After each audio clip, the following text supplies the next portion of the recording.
जय हो नीब करोरी बाबा की, जय हो भक्तों के रखवाले की। दयालु कृपालु नीब करोरी बाबा के नीब करोरी धाम, जो उत्तर प्रदेश के फर्रुखाबाद जिले में है, जहाँ पर बाबा महाराज ने ट्रेन रोकी थी। ये दिव्य स्थान बाबा का प्राचीन स्थान है, क्योंकि बाबा महाराज 1918 में इस नीब करोरी गांव में आ गए थे। बाबा महाराज ने नीब करोरी गांव का ही नाम अमर कर दिया। नीब करोरी बाबा के भक्तों ने एक बार बाबा से पूछा कि बाबा आपका क्या नाम है। बाबा ने अपने मुखार बिंदु से स्वयं कहा, मेरा नाम नीब करोरी बाबा है। भक्तजनों, आप सब नीब करोरी धाम में हैं और आज आप मिल रहे हैं नीब करोरी धाम के महंत श्री त्यागी जी से। त्यागी जी सेवक हैं बाबा महाराज के, हनुमान जी महाराज के। त्यागी जी ने अपना जीवन बाबा महाराज के श्री चरणों में समर्पित किया है। त्यागी जी ने हमें भी कई मौके दिए हैं भगवान के समीप जाने के। जैसे मैं आपको बताना चाहता हूँ, अभी नवरात्र निकले हैं। त्यागी जी महाराज की कृपा से ही महाराज जी ने कहा कि 9 दिन मनोज तुमको नीब करोरी आना है। मैं बराबर त्यागी जी महाराज की आज्ञा को मानकर नीब करोरी धाम नवरात्रियों में जाता रहा। श्री त्यागी जी ने ही बुढ़वा मंगल पर सुंदरकांड और भंडारे की जिम्मेदारी मुझको दी। बाबा महाराज की कृपा से मेरे सहयोगियों ने पूरा साथ दिया। 2 वर्ष से ये हनुमान जी महाराज की कृपा से कार्य चल रहा है। आज मैं आपको बहुत जरूरी बात बताना चाहता हूं। श्री त्यागी जी ने जो सारे भक्तों से कहा है उसको अमल करिए।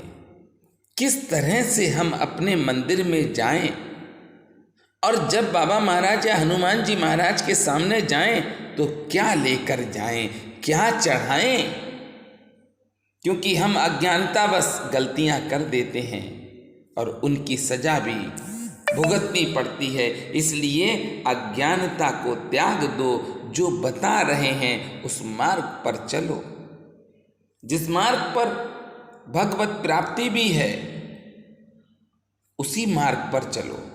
आज श्री त्यागी जी ने सारे ही भक्तों के लिए ये संदेश दिया है कि किसी भी मंदिर में जाएं तो आप क्या देंगे भगवान को। बड़े ध्यान से सबसे पहले तो त्यागी जी को आप सब प्रणाम करें, क्योंकि दिन रात जो बाबा महाराज की सेवा में है, सत्य कहता हूं मैं उन्हीं का दास हूं। बाबा महाराज की असीम कृपा है श्री त्यागी जी पर, और त्यागी जी महाराज ने मुझे पुत्र की तरह ही सदैव स्नेह दिया है। बहुत प्यार और आशीर्वाद देते रहते हैं, ये कृपा है, क्योंकि मैं तो दास हूँ बाबा के भक्तों का।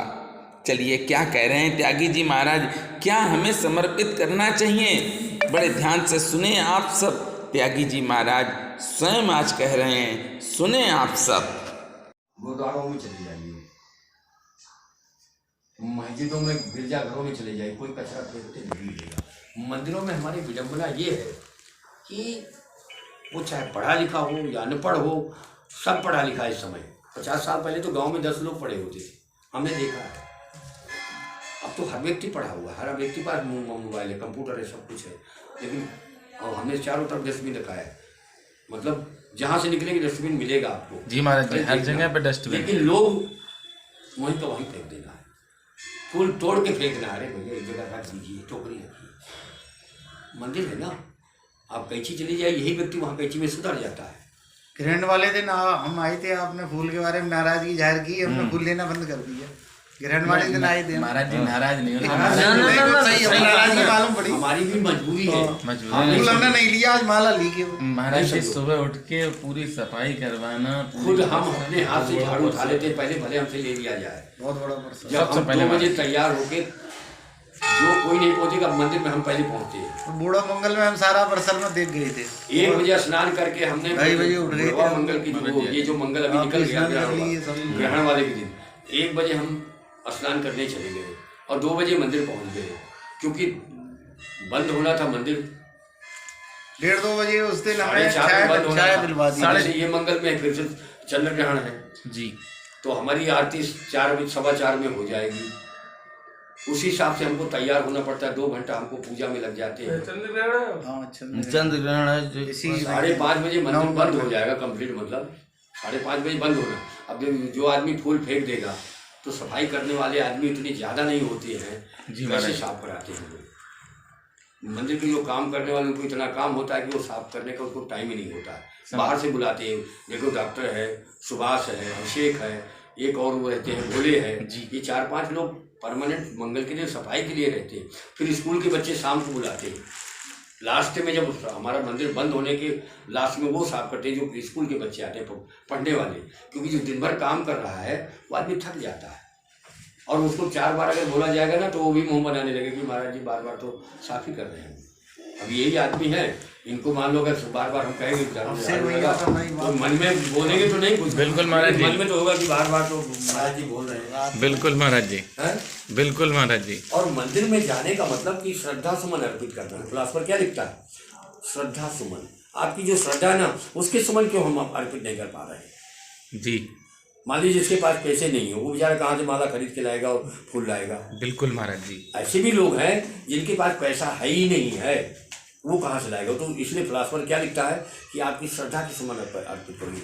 अगर 10 व्यक्ति सुधर गए, सब में परिवर्तन हो गया, तो 10-20 को और परिवर्तन करेंगे। भैया फेंको मत यार। तो सिस्टम बदली कैसे होगा? अब महाराज जी हर जगह बदली होगी। पात्र रखा है पुष्पों का, सब कुछ रखा हुआ है, सारी व्यवस्था। कचरे दान हमने इतने रखवा है कि जहाँ से आप निकले उसमें लिखा हुआ। प्रधान जी बोले, हमने कहा विधायक जी को, नागिन सिंह को, नागिन सिंह ने कहा वीडियो को कह दिया, अब वीडियो ने कह दिया प्रधान जी को। अब प्रधान जी आए, बोले महाराज जी आपने तो हमको हमारा तो नुकसान हो गया। बोला क्या नुकसान हुआ? बोले हमको कचरे पेटे वो लगाने के लिए वीडियो साहब ने बोला भैया लगाना तो पड़ेगा ही, हमने तो विधायक जी को कहा था, हमने तो आपको कहा नहीं। अब जब आपको आदेश मिला है तो बोले हम अपना नाम लिखेंगे, हमारा नाम, ग्राम, जिला सब लिख डालो। हमें क्या लिखेंगे? पड़ेगा कचरे उसमें। आपका नाम प्रधान लिखा है, क्या कोई मतलब नहीं कचरा पड़ रहा है उसमें, हमें कोई दिक्कत नहीं है। बोले नाम लिखे, हमने खूब नाम लिखिए, हमें क्या दिक्कत है? अब जैसे कोई एक पंखा देता है, उसमें पूरा नाम जिला लिखा, पूरा नाम 1000-1200 रुपये पंखा दे रहे हो। जी, दान तो ये गुप्त होता है।